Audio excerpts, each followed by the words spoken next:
Jocelyn Millington, and my performance is Grace Hopper, the Admiral who first sailed the Cyber Sea.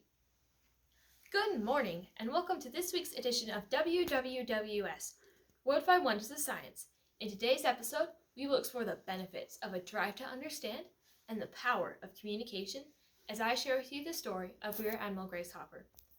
Communication is the key to understanding, and Admiral Hopper created one of the most important communications in modern history, that between humans and computers. Have you ever heard the saying, "It's easier to ask forgiveness than it is to get permission"? Grace Hopper coined that phrase. She lived by that motto, and despite being told, "No, you can't do that," many times, she talked her way into joining the Navy at age 38, created multiple computer languages, and ultimately designed a revolutionary translator program that runs the majority of modern computer systems 6 decades later. Now, imagine a world without computers. It's pretty hard to do, isn't it? There are phones, they're in our cars. Why, using one right now to watch my show. That wouldn't be possible without Grace Hopper. But the thing is, I bet you've never even heard her name before today. I mean, really, you'd think you would have heard of this lady. She's been awarded over 40 honorary PhDs, had buildings, streets, schools, oh yes, a battleship, colleges, bridges, parks, and a planet named after her, and created what is known as a compiler, a program that translates written instructions into codes that computers read directly. She was a Rear Admiral in the Navy and worked on the first ever computers. But let's back up a bit. Legends don't just spring up from the dust. Grace Hopper was a little kid once upon a time, just like everyone else. Grace Hopper was born December 9th, 1906 in New York City. When she was little, she liked to tinker with gadgets and understand how they worked. At age 7, she was curious about how her alarm clock worked, but when she took it apart, she was unable to put it back together. It's harder than it looks. Grace continued disassembling 7 alarm clocks, to the displeasure of her mother, who limited her to just 1. Grace carried this curiosity throughout her whole life, having a weakness for gadgets and how they worked. She sought to understand. It was in her nature. Later in life, Grace kept a backwards clock in her office to remind herself that things can be done in more than one way. As she would often say, humans are allergic to change. They love to say, "We've always done it this way." I try to fight that. That's why I have a clock on my wall that runs counterclockwise. Grace Hopper became the first woman to earn a PhD in mathematics from Yale University when she graduated in 1934. Not long after, Pearl Harbor was bombed, and the United States entered World War II. After the war began, Grace felt compelled to serve her country and join the military. She was initially rejected because of her age and her petite size, and on top of all of that, the government had declared her occupation as the mathematics professor as crucial. Undaunted, she managed to get special permission and eventually received a waiver to join the U.S. Naval Women's Reserve. Grace literally talked her way into joining the Navy, making them understand that they needed her. After completing 60 days of intensive training, Grace graduated top of her class at the highest training rank possible, a battalion commander, and was sworn into the U.S. Navy Reserve in December of 1943. The Navy, upon seeing her credentials, knew the perfect place to put a genius mathematician, with the Mark I, their giant 5 by 8 by 51 foot computer. And that is how Grace found herself at Harvard, working under Commander Aiken on the first ever computer. The Mark I was used for many important calculations during the war, including the implosion equation for the Manhattan Project. But coding the Mark I was a long and complicated process.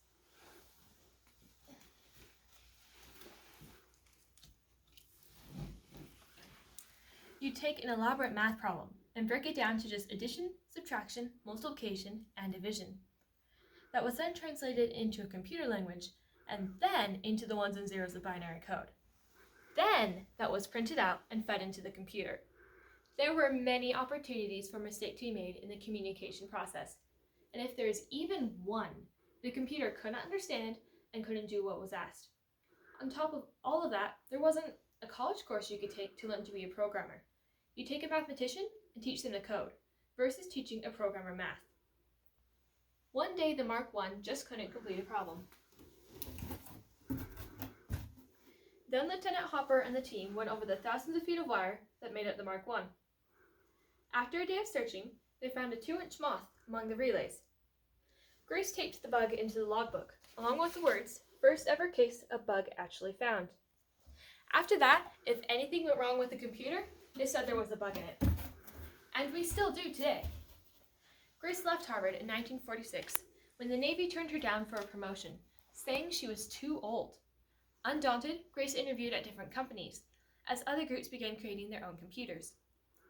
In 1949, Grace joined the Eckert-Mauchly Computer Corporation, where she ultimately designed the world's first commercial large-scale electronic computer, called a UNIVAC 1.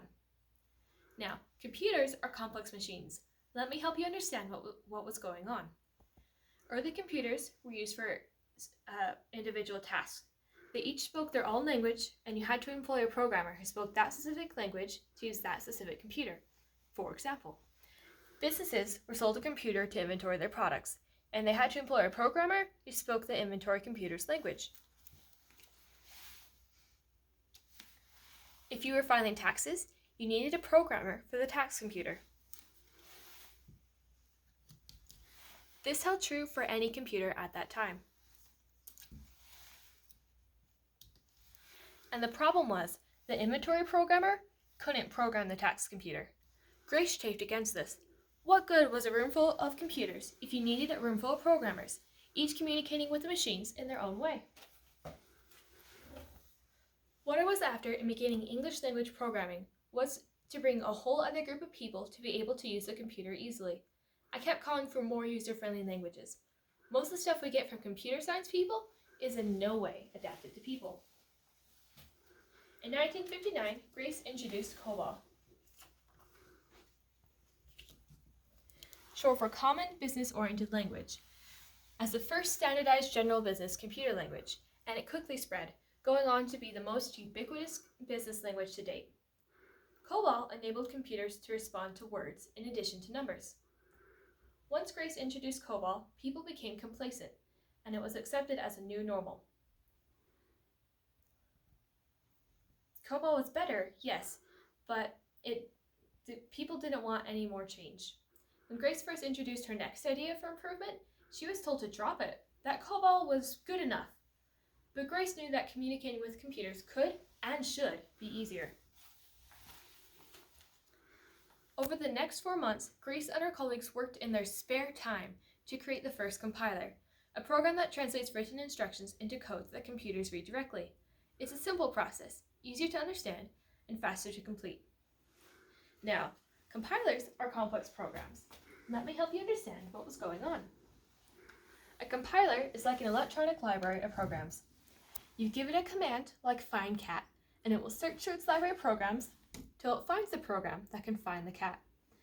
The command is then translated into a computer language and then given to the computer as the ones and zeros of binary code. The computer then responds to the user's request without the need for a programmer. Suddenly, a non-programmer can communicate with the computer directly, instead of having someone else do it for them. In this seminal moment, Grace altered the course of computing, steering humanity into the uncharted waters of direct human and computer communication. Grace's understanding of computer potential shifted computer programming and design towards an assumed non-programmer user. COBOL makes up over 80% of business code-based transactions today, and compilers are still used to translate between humans and computers.